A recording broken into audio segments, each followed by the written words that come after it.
আরে কে তুমি? এখানে কিভাবে ঢুকলে? দেখছো না আমি ড্রেস চেঞ্জ করছি। জি, আসলে আমি ভুল করে এই রুমে ঢুকে পড়েছি। ভুল করে ঢুকেছো মানে কি? জানো না কারো রুমে ঢুকতে হলে নক করে ঢুকতে হয়? জি জানি। আসলে আসলে বিয়েবাড়িতে এত মানুষের ভিড়ে ওয়াশরুম খুঁজে পাচ্ছিলাম না। একজনকে বলতেই এই রুম দেখিয়ে দিল। কথাটা শেষ করে অভ্র সামনের দিকে তাকায়, তাতেই তার চোখ আটকে যায়। সামনে নীল পেটিকোট ব্লাউজ পরে দাঁড়িয়ে আছে নীলা। হয়তো অভ্রকে দেখে শাড়িটা কোনো মতে পেঁচিয়ে রেখেছে। অভ্র শরীরে শিরশির করে ওঠে, ওর সাথে সাথে চোখ নামিয়ে নেয়। নীলা এবার রেগে বলে, তুমি কি বরপক্ষ নাকি? জি হ্যাঁ, আমি বরের ছোট ভাই। ও, আমি কনের বোন। ও, তাহলে তো ভালোই, আমরা বিআই বিয়ান। এত খুশি হওয়ার দরকার নাই। আমি তোমার থেকে সিনিয়র, তাই ভদ্রতা বজায় রেখে চলবে, মনে থাকবে। জি আপু। অভ্র আবারও নীলার দিকে তাকিয়ে দেখে শরীর কাঁপছে তার। অভ্র পকেট থেকে ফোন বের করে কিছু একটা করে, তারপর বলে, আচ্ছা সরি আপু, আমি অন্য ওয়াশরুম খুঁজে নিচ্ছি। আচ্ছা দাঁড়াও, এই বিয়ে বাড়িতে এত মানুষের ভিড়ে খুঁজে পাবে না তুমি। তার চেয়ে বরং এই ওয়াশরুমেই যাও, আমি শাড়িটা পরে বাইরে চলে যাব। জি ধন্যবাদ। এটা বলে অভ্র তার পরনের পাঞ্জাবিটা খুলে ফেলে। নীলার চোখ কপালে, সে তাড়াহুড়ো করেই বলে, এই কি করছো তুমি? পাঞ্জাবি খুলছো কেন? আসলে হাত মুখ ধুতে হবে, অনেক টায়ার্ড লাগছে, পাঞ্জাবি ভিজে যেতে পারে, তাই খুলে রাখছি। তাই বলে আমার সামনে এভাবে খুলবে তুমি? আসলে সরি, খেয়াল ছিল না। আচ্ছা আচ্ছা, তাড়াতাড়ি যাও, কেউ দেখলে সমস্যা হবে। আমি তাড়াতাড়ি ফ্রেশ হয়ে চলে যাব, সমস্যা হবে না। নীলা একটু সামনে এগোতে গিয়ে শাড়ি পেঁচিয়ে পড়ে যেতে নিলে অভ্র তাকে ধরে ফেলে, আর ভারসাম্য হারিয়ে দুজনেই খাটের উপর পড়ে যায়। সাথে সাথে দুজনের ঠোঁটে হালকা স্পর্শ হয়। এরই মাঝে দরজা খুলে কয়েকজন মহিলা ঢুকে পড়ে। ওদের দুজনকে এভাবে দেখে চিৎকার করে সারা বাড়ি মাথায় তুলে ফেলে। দুই পরিবারের লোকজন ছুটে আসে। এক মুহূর্তের মধ্যে পরিবেশ পাল্টে গেল। নীলা পেটিকোট ব্লাউজ পরা, আর অভ্রের গায়ে শুধু একটা সেন্টু গেঞ্জি। এতে তালকে তিল বানিয়ে ফেলে সবাই। মহিলারা ছিছি করে বলে, ছি ছি, এ আবার কি কাণ্ড! একদিকে বড় বোনের বিয়ে হচ্ছে, আরেকদিকে ছোট বোন এসব করে বেড়াচ্ছে। ছি, মান সম্মান কিছুই রাখলো না। ঠিকই বলেছেন আপা, আমরা তো এতদিন নীলাকে ভালো ভাবতাম, এখন দেখছি তলে তলে এসব করে বেড়ায়। আরে বাবা, এত শখ থাকলে বিয়ে করে নিতি, বিয়ের আগে এসব পাপ কাজ করার কি দরকার? কি সব আবল তাবল বলছেন আপনারা? এই ছেলে বরের ছোট ভাই, এই রুমে ফ্রেশ হতে এসেছে, আর আপনারা এসব উল্টাপাল্টা কথা বলছেন। হ্যাঁ, ফ্রেশ হতে এসে দুইজন জামা কাপড় খুলে এসব, ছি ছি, ভাবতেই পারছি না। কি আজব কথা বলছেন আপনারা! যা ভাবছেন তা সত্যি না। আমরা চিনি না কেউ কাউকে। হ, চেনো না তাই শুয়ে পড়ছো, চিনলে না জানি আর কি করতা। আরে মেজাজ খারাপ করবেন না, শুনুন আমার কথা। এরই মাঝে নীলার বাবা এসে ঠাস করে থাপ্পড় মেরে দেয় নীলার গালে। নীলা হতভম্ব হয়ে যায়। বাবা কখনো তার গায়ে হাত তুলেনি, তাহলে আজ কেন মারলো? সবার মতো কি তার বাবাও তাকে অবিশ্বাস করলো? বাবা রেগে বলে, বিয়ে বাড়িতে এমন একটা কাজ করতে তোর বিবেকে বাঁধলো না? আমাকে বললেই পারতি অভ্রকে তোর পছন্দ, আমি নিজে তোর সাথে বিয়ে দিয়ে দিতাম। এমন কাজ করতে গেলি কেন? বাবা, সবার মতো তুমিও ভুল বুঝছো আমাকে। আমি বলছি তো, চিনি না ওকে আমি। ও ফ্রেশ হতে এসেছিল এই রুমে। তোর কি মনে হয় কেউ মানবে তোর এই কথা? আঙ্কেল, উনি কিন্তু সত্যি বলছে, আমি ফ্রেশ হতে এসেছিলাম। এই কথা কেউ বিশ্বাস করবে না বাবা, কারণ তোমাদের দুজনেরই পোশাক ঠিক নাই। অভ্র লজ্জায় মাথা নিচু করে নেয়। তার পাঞ্জাবিটা খোলা চরম ভুল হয়েছে, তার জন্য আর পরিস্থিতি এমন বিগড়ে গেছে। নীলার দিকে তাকিয়ে দেখে সে লজ্জায় অপমানে কাঁদছে। অভ্রের বাবা এগিয়ে গিয়ে বলে, ভাই সাহেব, যা হওয়ার হয়ে গেছে, আমাদের উচিত এটা সমাধান করা। কি করে সমাধান করব ভাই সাহেব? আমার মান সম্মান তো শেষ হয়ে গেল। আমি বলছি কি ভাই, ওদের দুজনের বিয়ে দিয়ে দিই। কি বলছেন ভাই এসব? আমার মনে হয় এটাই ঠিক হবে, এতে মান সম্মান রক্ষা পাবে। ওদের বিয়ে দিলেই সমাধান হবে। মুহূর্তের মধ্যে ভেতর থেকে চারদিকে কানাঘোষা দোষারোপ, ছিছি ঝড়। নীলা অপমানে চোখ নামিয়ে রেখেছে, আর অভ্র দাঁড়িয়েও যেন দাঁড়াতে পারছে না, মাথা নিচু, গলা শুকনো। ঠিক তখনই অভ্রের বাবার কথায় সবাই থমকে গেল। ওদের বিয়ে দিয়ে দিই, কথাটা শুনে নীলা কেঁপে উঠল। মাথা তুলে তাকাতেই তার চোখ জ্বালা করতে লাগলো। আমি কিছুতেই এই বিয়ে করব না, কিছুতেই না। নীলা চিৎকার করে উঠতেই সকলের চোখ তার দিকে। ওর কণ্ঠে ভয়, লজ্জা, অপমান সব এক হয়ে গেছে। আমি বলেছি আমি বিয়ে করব না, এটা অন্যায়, আমি ওনাকে চিনিই না। নীলা কাঁপতে কাঁপতে এক পা পিছিয়ে গেল, হাতে শাড়ির আঁচল শক্ত করে ধরে আছে। তার চোখে পানি জমে উঠেছে, কিন্তু নীলা বুঝে ওঠার আগে তার বাবার বজ্র কঠিন গলা বাজলো। চুপ, একদম চুপ। এসব করার আগে মনে ছিল না এখন অভিনয় করছিস?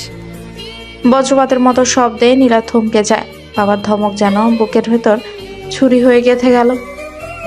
বাবা, তুমি তো জানো আমি কখনো ভুল করি না, কখনো না। আমি বলছি সত্যি কিছু হয়নি। এখন কেউ বিশ্বাস করবে? সারা বাড়ির সামনে যে অবস্থায় তোকে দেখছে। যা হোক, এখন বিয়ে করতেই হবে। নীলা মাথা দোলাতে লাগলো। সে যেন পাগলের মতো বাবার হাত আঁচড়ে ধরলো।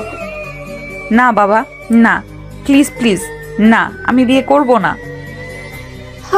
বিয়ে তো করতেই হবে, না করলে কাল থেকে এই মহল্লা মাথায় উঠবে, মান সম্মান যা আছে সবই শেষ।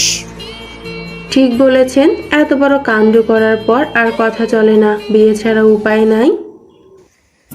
বিয়েই ঠিক, তাতে দুই পরিবারের সম্মান বেঁচে যাবে। কথাগুলো যেন ছুরির মতো নীলার হৃদয়ে বিঁধছিল।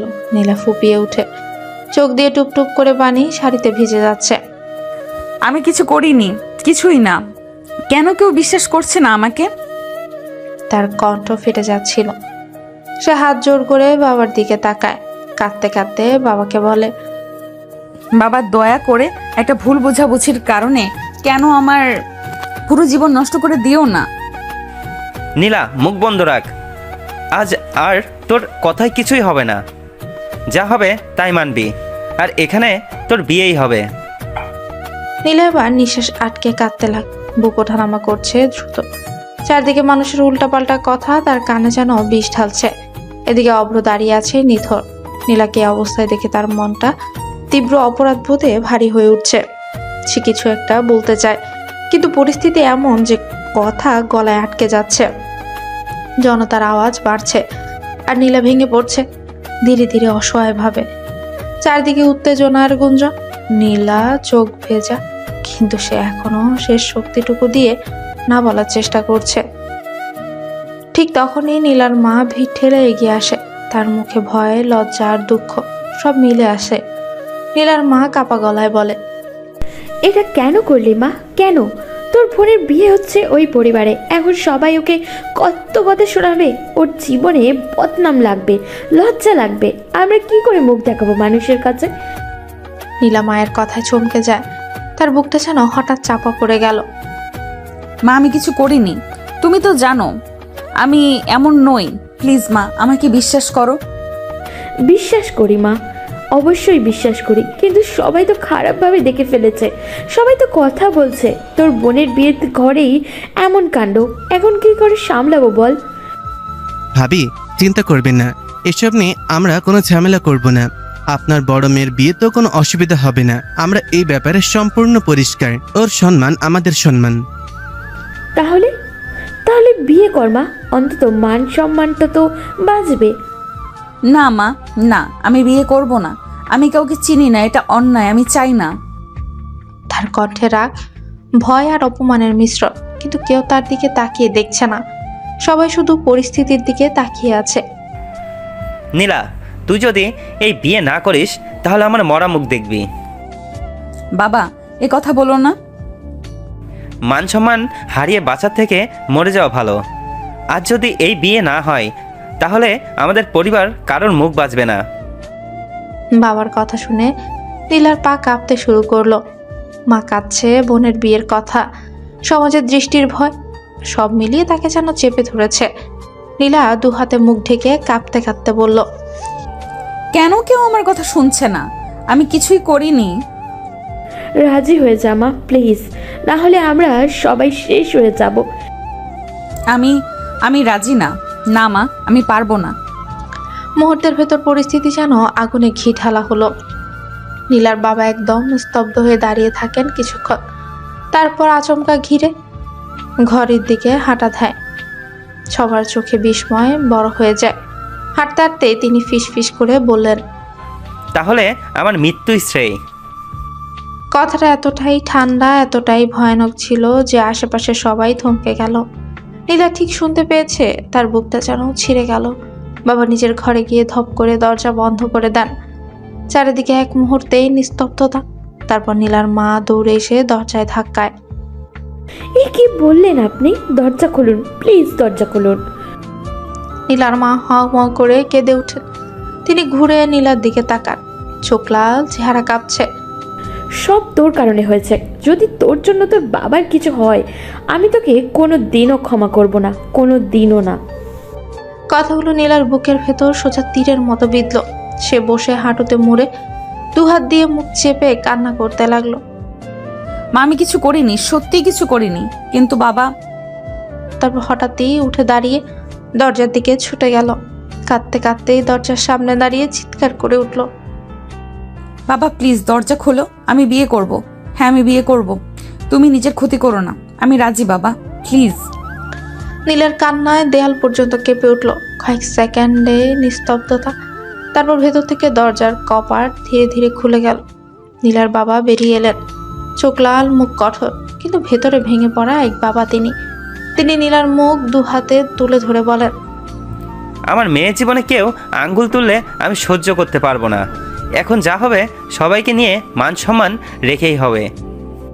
নীলা ফুপিয়ে কাঁদতে কাঁদতে বাবার গায়ে মাথা রেখে দাঁড়িয়ে রয়। এদিকে সবাই একটু স্বস্তি নিলেও পরিস্থিতি বদলালো না। দুই পরিবারের মুখ রক্ষা করতে এখন একটাই সিদ্ধান্ত, দ্বৈত বিয়ে। ঠিক সেই মুহূর্তে কনে সাজা নীলার বড় বোন এসে দাঁড়ায়, আর বরের পাশে অভ্রের বড় বোন। দুজনই হতবাক চেহারা নিয়ে পরিস্থিতি দেখছে। অভ্র চুপচাপ দাঁড়িয়ে আছে, গলা শুকিয়ে গেছে। নীলার দিকে তাকালে বুকটা দুমড়ে মুচড়ে যাচ্ছে। অভ্রের বাবা এগিয়ে এসে বলে, তাহলে ঠিক আজ একসাথে দুই ভাই আর দুই বোনের বিয়ে হবে। এতে মান সম্মান দুই দিকেই থাকবে। বিয়ে শেষে অভ্রদের বাড়ির আঙিনায় ঢুকতেই যেন একটা অদ্ভুত নিস্তব্ধতা নেমে এলো। একদিকে বড় ভাই বড় ভাবির হাসি মুখের বিয়ে, আর অন্যদিকে নীলা অভ্রের অপ্রস্তুত চাপের ভেতরে সেরে ফেলা বিয়ে। দুই বই লাল শাড়িতে সেজে রয়েছে, কিন্তু নীলার চোখে ভয়, লজ্জা আর ভেতরে জমে থাকা অগোছালো ঝড় স্পষ্ট। অভ্র আস্তে করে নীলার পাশে পাশে হাঁটছে, মনে হচ্ছে ভুল করে কোনো ঝড়ে ঢুকে পড়েছে সে। বাড়ির উঠোনে দাঁড়িয়ে অভ্রের মা হা করে তাকিয়ে রইলেন। এ কি নীলা, তুমি তো কোণের মতো সেজেছ। অভ্র লজ্জায় মাথা নিচু করে ফেলে। নীলা ঠোঁট কামড়ে নিচে তাকায়। তখনই অভ্রর বাবা এগিয়ে এসে ধীরে ধীরে সব ব্যাখ্যা দিতে লাগলেন। ভুল বোঝাবুঝি, দুই পরিবারের অপমান, সম্মান সব। অভ্রের মা গল্প শুনতে শুনতে ধীরে ধীরে মুখ গম্ভীর করে ফেলে, কিন্তু শেষে নিঃশ্বাস ফেলে বললেন, ঠিক আছে, যা হয়েছে হয়েছে। এখন ও আমার বাড়ির বউ, আমাদের ঘরের মেয়ে। এসো মা, ভেতরে এসো, আমি তোমাকে বরণ করে নিচ্ছি। কথাটা শুনে নীলার বুকটা ভারী হয়ে ওঠে, তার চোখে পানি জমে ওঠে, কিন্তু সে চুপচাপ মাথা নিচু করে রয়। অভ্রের মা ধূপধাপ পা ফেলে বরণ দালানের প্রদীপ পানির ঘড়া দুই বউকে দু হাতে পা ছোঁয়াতে দিয়ে ঘরে তুললেন। এদিকে অভ্র মুচকে একটু স্বস্তির হাসি নেয়। নিঃশ্বাস ফেলতে না ফেলতে হুট করে তার পেছন থেকে কয়েকজন বন্ধুর চিৎকার, ওই ভাই, ফিরে আসলি নাকি? এই দেখ, তুই তো বড় ভাইয়ের বিয়েতে খেতে গেছিলি আর নিজে বউ নিয়ে চলে এলি। বাহ, ভালোই করেছিস। আগে ভাই, তারপর তুই। এখন যাই, তোর বাসর ঘরটা সাজাই। আরে দোস্তরা, প্লিজ এসব নিয়ে দুষ্টামি করিস না, ব্যাপারটা সিরিয়াস ছিল। কিন্তু কে শোনে? বন্ধুদের হাসাহাসি বাড়তেই লাগলো। একজন তো নীলার সামনে দাঁড়িয়ে মুচকি হেসে বলে, ভাবি, ভয় পাবেন না, আমাদের ভাইটা ভীষণ ভালো, শুধু একটু লজ্জা পায়। নীলা রাগে লজ্জায় আরো নিচে তাকিয়ে যায়। তার হাত পা ঠান্ডা হয়ে এসেছে। অভ্র তখনই বন্ধুদের ধমক দেয়, তোরা যা যা খুশি কর, ওনাকে আর আমাকে আর লজ্জায় ফেলিস না। বন্ধুরা হাসতে হাসতে দৌড়ে ঘরের দিকে চলে গেল। সারা বাড়িতে কানাঘুষা হাসি আর চোখে তাকানো, আর মাঝখানে নীলা চুপচাপ অচেনা এক জীবনের সামনে দাঁড়িয়ে।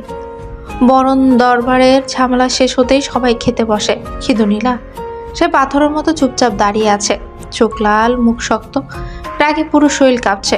অভ্রের মা নরম গলায় বললেন, মা একটু খেয়ে নে, সারাদিন কিছু খাসনি।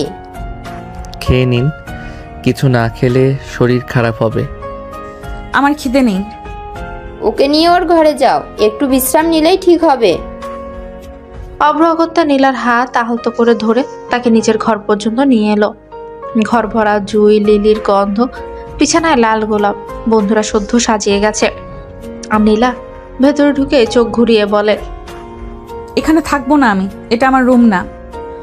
অভ্র তার কথায় কিছু না বলে বাইরে চলে গেল, হয়তো নীলা একটু শান্ত হবে ভেবে। প্রায় 10 মিনিট পর অভ্র ফিরে আসে, দরজা টেনে বন্ধ করে। দরজা বন্ধ হতে নীলা আচমকা ঝড়ের গতিতে ঝাঁপিয়ে এসে অভ্রের গলা চেপে ধরে। তার গলা কাঁপছে, চোখ দুটো রাগে জ্বলছে। সব তোমার জন্য হয়েছে। তুমি ওই রুমে না ঢুকলে এমন হতো। তুমিই সব নষ্ট করেছো। তোমার জন্যই আমার জীবনটা শেষ হয়ে গেল।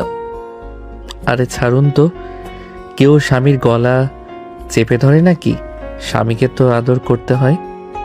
চুপ, কিসের স্বামী? আমি মানি না এই বিয়ে। এটা কোনো বিয়ে হয়নি।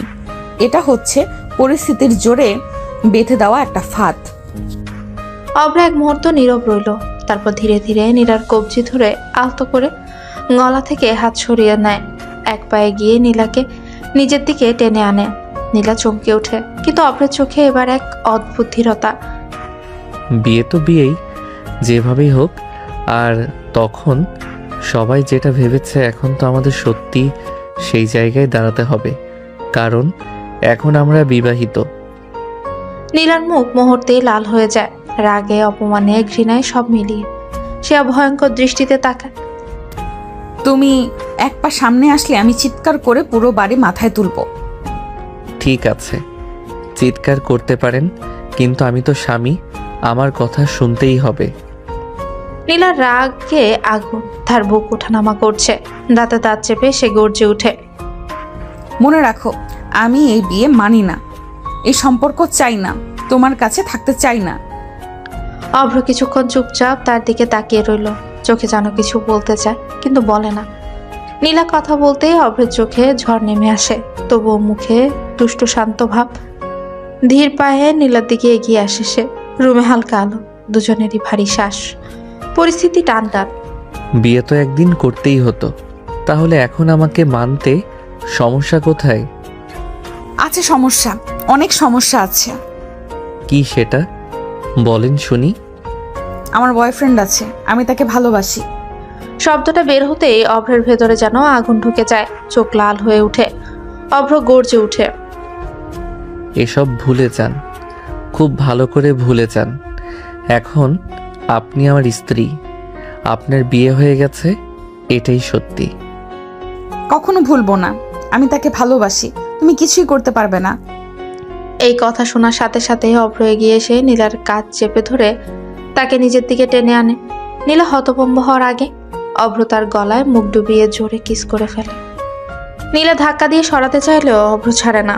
অভ্র নিচু গলায় রাগ আর আকর্ষণের মিশ্রণ স্বরে বলে, এসব বলে আমার মেজাজ গরম করবেন না, খুব খারাপ হয়ে যাবে। তুমি জোর দেখাচ্ছ? ছাড়ো বলছি আমাকে। কিছুতেই না। এই মুখ দিয়ে যেন আর কোনো ছেলের নাম না বের হয়, এটা আমার সহ্য হবে না। নীলা চোখ বড় বড় করে তাকিয়ে থাকে, রাগ, ভয়, অবিশ্বাস সবকিছু একসাথে। অভ্র চোখে ধপধপ করা অধিকার, নীলার চোখে বিদ্রোহের আগুন। নীলার চোখে ঝড়, শরীর কাঁপছে রাগে। অভ্রের হাতে এখনো তার দুবাহু ধরে আছে, জোরে না, কিন্তু এমন শক্তি নিয়ে যে নীলা বুঝতে পারছে এই মানুষটাকে সরানো সহজ না। রুমে হালকা বাতাস, টেবিলের পাশেই বরের ফুলের মালা এখনো পড়ে আছে। আর এই রুমেই শুরু হচ্ছে দুজনের প্রথম তীব্র সংঘর্ষ। দরজার কাছে ঠেস দিয়ে দাঁড়িয়ে থাকা নীলা হঠাৎ ধমক দিয়ে বলে ওঠে, আমাকে ছোঁয়ার সাহস কিভাবে পেলে তুমি? কে তুমি? আমার কাছে আসো। সাহস? এসব করতে সাহস লাগে না নীলা, এটা আমার অধিকার। অধিকার? কোন অধিকার? আমি তোমাকে কোনো অধিকার দিব না, কখনোই না। আপনি দিবেন কি দিবেন না সেটা পরে দেখব, কিন্তু আমার অধিকার আমি নিজেই আদায় করতে জানি। এ কথা বলে অব্র বিন্দু মাত্র সময় না নিয়ে নীলার কোমরের কাছে হাত রেখে তাকে নিচের দিকে টেনে আনে। নীলা প্রতিবাদ করতে যায়, কিন্তু অব্র এক হাতে তার মুখের পাশে চুল সরিয়ে নরম অথচ জেদি ভঙ্গিতে তার গলায় মুখ ডুবিয়ে আবারও কিস করে দেয়। গলার কাছে হঠাৎ উষ্ণ শ্বাস চাপা কিস, নীলার পুরো শরীর এক মুহূর্তে জমে যায়। সে ঠেলে দিতে চায়, কিন্তু হাত ওঠে না, গলা দিয়ে যেন শব্দ বের হয় না। অব্র ছাড়ো। এখনো বলেন আপনি আর কোনো ছেলের নাম মুখে আনবেন? তুমি তুমি জোর করছো। অব্র ধীরে ধীরে তার হাত দুটো ছাড়ে, কিন্তু পেছনে যায় না। চোখে এখনো সেই জেদ, কিন্তু স্বর আরো শান্ত। জোর করছি না নীলা, আমি শুধু মনে করিয়ে দিচ্ছি আপনি এখন আমার স্ত্রী। তোমার স্ত্রী হওয়া আমি চাইনি, পরিস্থিতির কারণে হয়েছে। আমি কাউকে ভালোবাসি। অব্র এবার রেগে সামনে থাকা টেবিলে হাত মারে। ধাম করে শব্দ হয়, পুরো রুম কেঁপে ওঠে। নীলাও চমকে পেছনে সরে যায়। ওই মানুষটা জীবনে আর আপনার কাছাকাছি আসবে না। বিয়ে হয়ে গেছে নীলা, ইউ আর মাইন নাও। আর এটা আমি আপনাকে ভুলতে দিব না। নীলা তার বুক চেপে ধরে দাঁড়িয়ে থাকে, চোখের জল, ঠোঁট কাঁপছে। কিছু বলতে চায়, কিন্তু শব্দ বের হয় না। অভ্র একটু এগিয়ে নরম স্বরে বলে, ভয় পাচ্ছেন? ভয় পাবেন না। আমি আপনাকে কষ্ট দিতে চাই না, কিন্তু আপনাকে হারাতেও চাই না। আমি চাইনি এটা। আমিও চাইনি নীলা, কিন্তু আপনি যখন আমার জীবনে এলেন আমি আর ফিরে যেতে পারিনি। এই বিয়ে যেভাবে হোক হয়েছে, এখন এটা চালিয়ে নেওয়া আমাদের দুজনের দায়িত্ব। নীলা ধীরে ধীরে মুখ ফিরিয়ে নেয়, চোখে ভরা জল, কিন্তু কথা নেই। অভ্র তাকে আর ছোঁয় না, কেবল চুপচাপ বলে, চাইলে রাতটা আপনি একা ঘুমান, আমি বাইরে থাকব, কিন্তু মনে রাখবেন আজ থেকে আপনি আমার সংসারের মানুষ, আর এটা বদলাবে না। অভ্র দরজার দিকে হাঁটতে শুরু করে। নীলা নিঃশব্দে বসে পড়ে বিছানার এক কোণায়, শরীর কাঁপছে, মন অস্থির। ভালোবাসায় নয়, ঘৃণাও নয়, অদ্ভুত এক নতুন অনুভূতি তাকে ঘিরে ধরেছে। রাতটা যেন অস্বাভাবিক নীরব। নীলার রাগ, কান্না, কাঁপতে থাকা চোখ, সবকিছু এক অদ্ভুত চাপা ব্যথার মতো অভ্রের বুকের মধ্যে গেঁথে আছে। সে রুম থেকে বেরিয়ে ধীরে ধীরে ছাদে উঠে যায়। চারদিকে অন্ধকার, হালকা বাতাস বইছে, আকাশে আধো চাঁদ। ছাদের এক কোণায় দাঁড়িয়ে অভ্র পকেট থেকে সিগারেট বের করে। লাইটারটা জ্বালাতেই ছোট্ট আলো চিকচিক করে ওঠে। সে একটা লম্বা টান দেয়, ধোঁয়া আকাশে মিলিয়ে যায়, কিন্তু বুকের ভেতরের কষ্ট মিলায় না। অভ্র নিজের সাথে নিজেই কথা বলে, খুব নিচু স্বরে, যেন কেউ শুনে ফেললে ভেঙে যাবে তার ভেতরের শক্ত মুখোশ। জীবনটা এরকম না হলেই পারত। এত জটিল, এত রাগ, এত ভুল বোঝাবুঝি, কিছুই চাইনি এসব। আপনি এমনভাবে আমার জীবনে না এলেও পারতেন নীলা, এভাবে হঠাৎ, এভাবে ঝড়ের মতো। সিগারেটের আগুনটা রাতের আধারে লাল হয়ে জ্বলতে থাকে। চাইলে জীবনটা স্বাভাবিক হতো, সবার মতো হাসি খুশি শান্ত একটা দিন কাটাতাম। বড় ভাইয়ের বিয়ে, বাড়ি ফেরা, উদযাপন সব ঠিকঠাকই হতো, কিন্তু কোনো কিছুই হয়নি, একটাও না। সব কিছু বদলে গেছে শুধু আপনার জন্য। চোখ খুলে আবার আকাশে তাকায়, বুকের ভেতরে চাপা ব্যথা, কিন্তু মুখে কঠোরতা জমে ওঠে।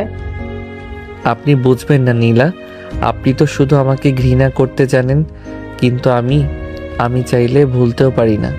আমি আপনাকে চাই যেভাবেই হোক, আর সেই চাওয়াটা এই পৃথিবী থামিয়ে দিতে পারলেও বদলাতে পারবো না। ধোঁয়া আবার ভেসে যায়, হাওয়ায় তার চুল উড়ে দেয়। সিগারেটের আগুন প্রায় নিভে আসে। অভ্র নিঃশব্দে বলে, আপনি আমাকে ভেঙে দেন, আবার ঠিকও করে দেন। আপনি জানেন না আপনাকে ছাড়া আমি আর আগের মানুষটা নই। সিগারেটটা ছাদের কোণে ফেলে সে ধীরে ধীরে সিঁড়ির দিকে হাঁটে।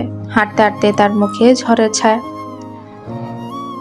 অভ্র নিঃশব্দে বলে, সিগারেটটা ছাদের কোণে ফেলে সে ধীরে ধীরে সিঁড়ির দিকে হাঁটে। হাঁটতে হাঁটতে তার মুখে ঝড়ের ছায়া, অভিমান, আকর্ষণ, জেদ সব একসাথে। রাত তখন অনেক গভীর, পুরো বাড়ি নিস্তব্ধ।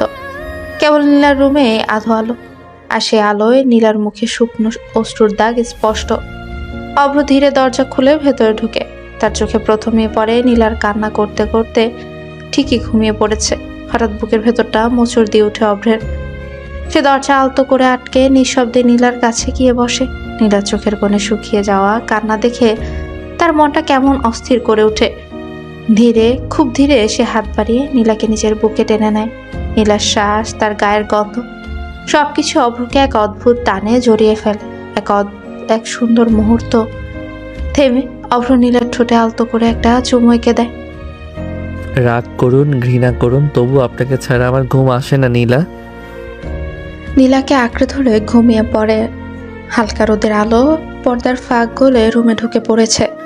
নীলা হঠাৎ ভরকে উঠে যায়। তার চোখে প্রথমেই পড়ে অভ্র তাকে শক্ত করে জড়িয়ে ধরে ঘুমিয়ে আছে। নীলা প্রায় লাফ দিয়ে উঠে বসে। শাড়ি ঠিকঠাক আছে কিনা তা তাড়াহুড়ো করে দেখে নেয়। তারপর অভ্রের দিকে তাকিয়ে রাগে চোখ বড় বড় হয়ে যায়। আমাকে জড়িয়ে ধরে ঘুমাচ্ছ কেন? এটা কি ভদ্রতা? ভদ্রতা? আমি তো আমার বউকেই ধরেছি, তাতে আপনার সমস্যাটা কোথায়? আমার কি মানে? তুমি তো আমাকেই ধরেছো। তাই তো, আমার বউ মানেই তো আপনি। তাহলে আপনাকেই ধরবো, দূরের কাউকে ধরবো নাকি? আমি তোমার বউ। ও, তাহলে স্বীকার করছেন আপনি আমার বউ? বলে নীলা মুহূর্তে অস্বস্তিতে পড়ে যায়। চোখ এদিক ওদিক, হাতের আঙুল জড়ানো, স্পষ্ট বোঝা যায় যে সে নিজেই কথায় নিজেই ধরা খেয়েছে। ওই মানে এই না, আমি বলে ফেলেছি, মানে আপনি বললেন আপনি আমার বউ, এখন থেকে কিন্তু পালাতে পারবেন না। পালাতে চাইলে তুমি আমাকে ধরবে না? ধরবো না, ধরেই রাখবো, কারণ যাকে একবার আমার বলে মেনে নিয়েছি তাকে আর কোনোদিন ছেড়ে দেব না। নীলা ধক করে ওঠা, হৃদয়ে সামলাতে না পেরে মুখ ফিরিয়ে নেয়। কিন্তু তার কান অভ্রের গলায় মিশে থাকা দম বন্ধ করা স্বরে আটকে থাকে। রুমে হালকা নীরবতা। তারপর অভ্র শান্ত স্বরে বলে, নীলা, আপনি যত রাগ করবেন আমি ততই আপনাকে কাছে টানবো। নীলা চোখ বন্ধ করে ফেলে। সে রাগী, কিন্তু এই মানুষটা তার ভেতরে এক অদ্ভুত ঝড় তোলে, যা সে কোনোভাবেই অস্বীকার করতে পারে না। সকালবেলার নাস্তার টেবিল, পুরো বাড়ি নতুন বউ আনার আনন্দে জমজমাট, কিন্তু সেই আনন্দ যেন নীলার মুখে এক বিন্দুও নেই। তার বোন হাসি মুখেই সবার সঙ্গে কথা বলছে, শ্বশুরবাড়ির লোকদের সাহায্য করছে, আর নীলা বসে আছে চুপচাপ, মুখ ভার করে, চোখ নিচু করে। খাবারের প্লেটে হাতও দিচ্ছে না ঠিকঠাক। অভ্র এক কোণে বসে নীরবে সব দেখছে। কেউ টের না পেলেও সে খুব ভালোভাবেই বুঝতে পারছে নীলার মনের ভেতর এখনো ঝড় থামেনি। অভ্রের মা নরম গলায় বললেন, নীলামা, মন খারাপ করিস না, নতুন জায়গা, নতুন মানুষ, সব কিছুতেই সময় লাগে। কাল থেকে দেখছি তুই কিছুই খাসনি। এভাবে থাকে না মা, একটু করে হলেও খা। নীলা মাথা নাড়ায় ধীরে, যেন নিজের সাথে যুদ্ধ করছে। তবুও প্লেট থেকে সামান্য একটু ভাত তুলে মুখে নেয়। অভ্রের মা মুখে হাসি ফুটিয়ে বলে, শোনো নীলামা, জীবনে খারাপ সময় আসবেই, কিন্তু খারাপ স্মৃতি যত তাড়াতাড়ি ভুলতে পারবে জীবন ততই সুন্দর হবে। তুই তো আমাদেরই মেয়ে, এখন আমাদের পরিবারই তোকে আগলে রাখবে, তাই এত চিন্তা করো না। একটু খাও মা, ঠিক আছে? নীলার গলা বাদ মানছে না। চোখ দুটো আবারও ভিজে উঠল। শুধু মাথা নিচু করে ধীরে বলল, খাচ্ছি। অভ্র পাশ থেকে তাকিয়ে গভীর নিঃশ্বাস ফেলল। তার চোখে লুকানো একরকম অপরাধ বোধ, আর অন্যদিকে নীলার জন্য অদ্ভুত টান। টেবিলে সবাই কথা বলছে, হাসছে, শুধু দুজন মানুষ চুপচাপ নিজের যুদ্ধে লড়ে যাচ্ছে। একজন অভিমান নিয়ে, আরেকজন দায়বোধ ও আকর্ষণ নিয়ে। রাতের নিস্তব্ধতা। নীলা ঘরে ঢুকে দরজা লক করে বসে পড়ে, মুখে চোখে অশ্রু, বুক ভারী। তার হাতটা কাঁপছে ফোন ধরতে। সে ফোনে কল দেয়। রিসিভ হতেই সে বলে, সিয়াম, আমার সব শেষ হয়ে গেছে, আমার বিয়ে হয়ে গেছে, আমি আর কাউকে কিছু করতে পারছি না। নীলা, কান্না করো না, সব ঠিক হয়ে যাবে। শুধু আমাকে বিশ্বাস করো, তুমি যা চাইছো আমি তা করব। তুমি তোমার স্বামীকে ডিভোর্স দিয়ে আমার কাছে চলে আসো, আমি সব সময় তোমাকে মেনে নেব। হ্যাঁ, আমি ওকে ডিভোর্স দিয়ে দিব। আমি সব ঠিক করে তোমার কাছে আসব। হঠাৎই সেই মুহূর্তে ঘরের দরজা ধাক্কা দিয়ে খোলা হয়। অব্র রাগি ফুঁসতে ফুঁসতে রুমে ঢুকে কোনো শব্দ ছাড়াই সে নীলার ফোনটা দ্রুত বেগে ছুঁড়ে মারে। ফোনটা দেয়াল ছুঁই ছুঁই করে পড়ে যায়। নীলা শ্বাস আটকে আসে, চুপ হয়ে যায়। অব্র ধীরে ধীরে নীলার কাছে এগিয়ে আসে, নীলার ঠোঁট কামড়ে ধরে কিস করতে থাকে। তারপর বলে, এত সাহস কোথা থেকে পেলেন? কে সাহস দিল ডিভোর্সের কথা বলতে? যেই ঠোঁট দিয়ে এই কথা বের হলো সেই ঠোঁট আস্ত রাখবো না। আপনার এই লজ্জা, এই ভয় সব কিছু আমার কাছে থাকবে। নীলা কাঁপতে থাকে, চেষ্টা করে কিছু বলতে, কিন্তু শব্দ বের হয় না। অব্র তার চোখে চোখ রেখে ধীরে ধীরে ফিসফিস করে বলে, আমি আপনাকে হারাতে দেব না। আপনি যেখানেই থাকেন না কেন, আমার চোখে আপনি কেবল আমারই। 2 দিনের চেনায় অব্র এত ডেসপারেট কেন? 2 দিনে কারোর আচরণ এমন হয়? অব্র কি আমাকে আগের থেকেই চেনে? কিন্তু আমি তো ওকে চিনতে পারছি না।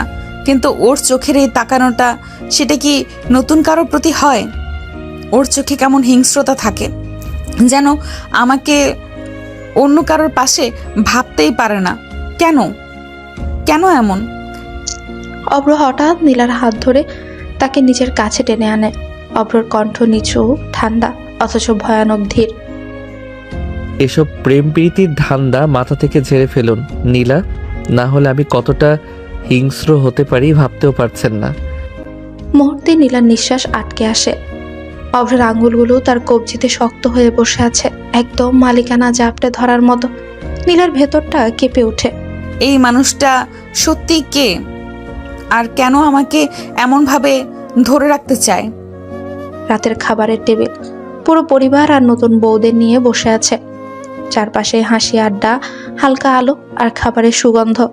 তবে নীলার মন ভীষণ অস্থির, চোখ প্রায় থেমে থেমে তাকিয়ে আছে অভ্রের দিকে।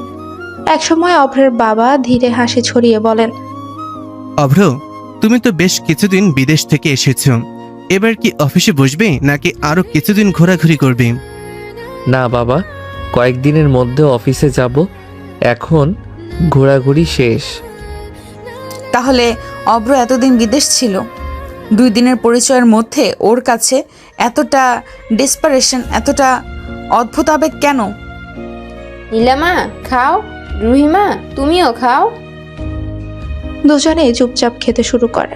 রাত গভীর, ঘরে হালকা আলোয় নীলা খাটের কিনারায় বসে আছে, চোখ দুটো লাল, মুখে বিরক্তি আর অবিশ্বাসের ছাপ। ঠিক তখনই অভ্র দরজা ঠেলে ভেতরে ঢুকে, হাতে ভাঁজ করা একটা লাল শাড়ি। অভ্র নীরবে সেই শাড়িটা নীলার সামনে বাড়িয়ে দেয়। এটা পরে আসুন। কেন? কাল আমাদের বাসর হয়নি, আজ হবে, তাই সুন্দর করে সেজে আসুন নতুন বউয়ের মতো। মজা করছো নাকি আমার সাথে এসব? মজা করব কেন? বিয়ে হয়েছে, বাসর করব না? তাড়াতাড়ি যান। পারবো না। তাহলে আমি নিজেই পরিয়ে দেই। নীলা এক লাফে পেছন সরে যায়, চোখ বড় বড় করে, রাগে গা কাঁপছে তার। খবরদার আমাকে ছোবে না। তাহলে পরে আসুন, না হলে কিন্তু আমি পড়াবো, আটকাতে পারবেন না। নীলার বুক ঢিপ ঢিপ করে উঠতে লাগলো। শাড়িটার দিকে তাকিয়ে হাত কাঁপছে। এ যেন হুমকিও না, আবার কোনো জোর জবরদস্তিও না। এটা যেন দখল, অদ্ভুত এক মালিকানার দাবি। নীলা আরেকবার অভ্রের চোখে তাকায়। সেখানে কোনো মজা নেই, কোনো ধোঁকাও নেই, শুধু গভীর ভয়ঙ্কর এক দৃঢ়তা। সে শাড়িটা নিয়ে ধীরে ধীরে ওয়াশরুমের দিকে যেতে লাগলো। অভ্র পেছন থেকে তাকিয়ে রইল, তার ঠোঁটের কোনায় ফিকে হাসি। আজ তাদের বাসর হবে, যেভাবেই হোক। নীলা ধীরে ধীরে ওয়াশরুমের থেকে বেরিয়ে এলো। গাঢ় লাল শাড়িটা যেন তার গায়ের রঙে মিশে আছে, এক অদ্ভুত কোমলতা আর আগুন একসাথে ফুটে তুলেছে। চুল ভেজা, মুখে কোনো সাজ নেই, তবুও যেন চোখ ফেরানো দেয়। অভ্র তাকিয়ে রইল কয়েক সেকেন্ড, তারপর হঠাৎ এগিয়ে এসে নীলার হাত ধরে টেনে তাকে ড্রেসিং টেবিলের সামনে বসায়। বসুন, একটা শব্দও না। তারপর ড্রয়ার থেকে একটা বাক্স বের করে। বাক্সটা খুলতে ঝলকে উঠলো পাথরের নেকলেস, ঝুমকো আর হাতের চুড়ি। অভ্র একে একে পরাতে শুরু করে সবই। নীলা হাত সরিয়ে নরম গলায় বলল, না, লাগবে না এসব। অভ্র পাত্তাই দিল না, গলার কাছে ঝুঁকে নেকলেস পরিয়ে দিল। চুল সরাতে গিয়ে তার আঙ্গুল নীলার ঘাল ছুঁয়ে গেল। নীলা কেঁপে উঠল। হাতে চুড়ি পরাতে যেতে নীলা হঠাৎ থেমে গেল। গহনাগুলো ছুঁয়ে দেখে তার মুখে বিস্ময়ের ছাপ। এগুলো এগুলো কই পেলে? এগুলো আমার চেনা লাগছে। তুমি কে? আমি অভ্র। আর কোনো পরিচয় নাই আমার। সত্যি করে বলো, কে তুমি?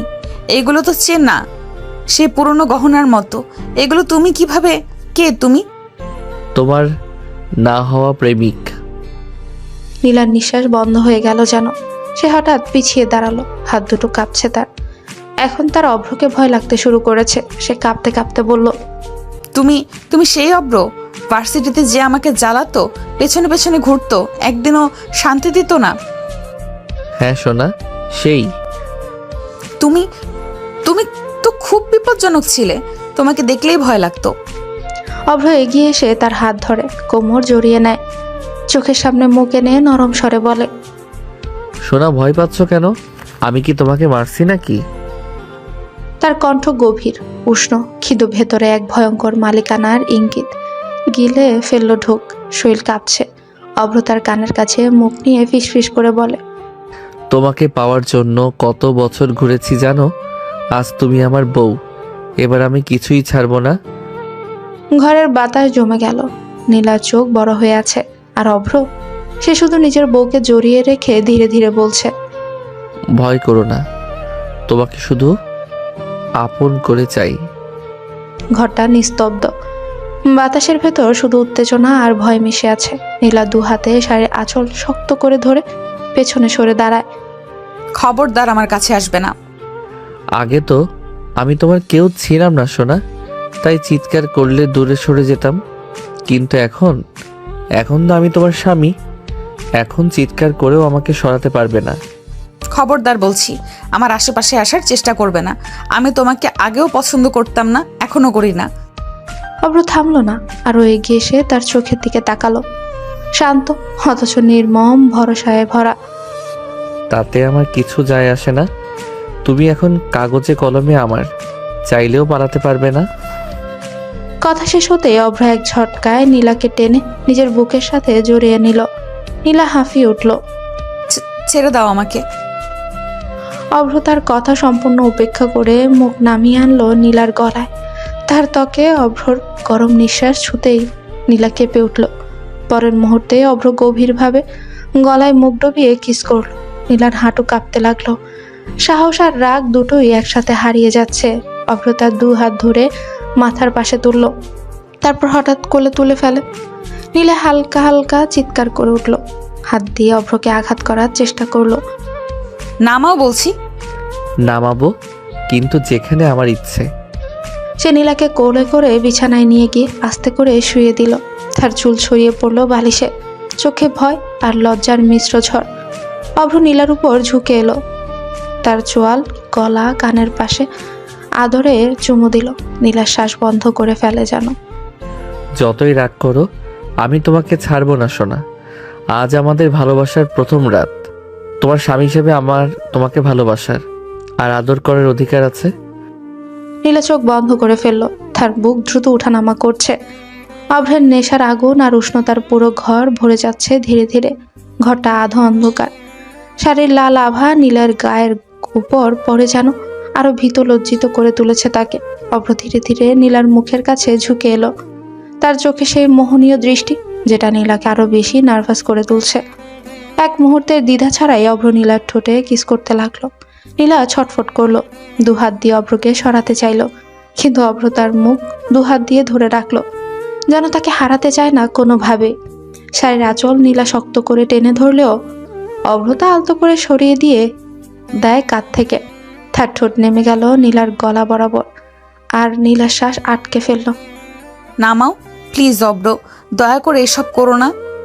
তুমি তো জানো আমি কত বছর ধরে সিয়ামকে ভালোবাসি। কথাটা শোনা মাত্রই অভ্রের শরীর যেন শক্ত হয়ে গেল। চোখের ভেতর আবার সেই হিংস্র আগুন জ্বলে উঠল। সে আবারও নীলার ঠোঁটে কিস করতে লাগলো, এবার আরো তীব্র, আরো রাগমাখা। সিয়াম নামটা যেন আজকের পরে তোমার মুখ দিয়ে না বের হয়। সে নীলার ঠোঁটের এক কোণে আঙুল ছুঁয়ে ফিস ফিস করে বলল, একবারও না। তুই যদি আবার ওই নাম উচ্চারণ করো, তাহলে আমার থেকে খারাপ কেউ হবে না। বুঝলে? অব্র প্লিজ আমাকে ছেড়ে দাও। আমি ভালোভাবে আদর করতে চাই, তোমাকে শান্ত করতে চাই, কিন্তু তুমি আমাকে রাগালে কষ্ট পাবে তুমি, আমি না। নীলার বুক কেঁপে উঠল ভয়ে। অভ্র তার মুখ দুহাতের মাঝে নিয়ে কপালে ধীরে চুমু দেয়, যেন রাগ আর ভালোবাসা দুটোই মিশে গেছে একসাথে।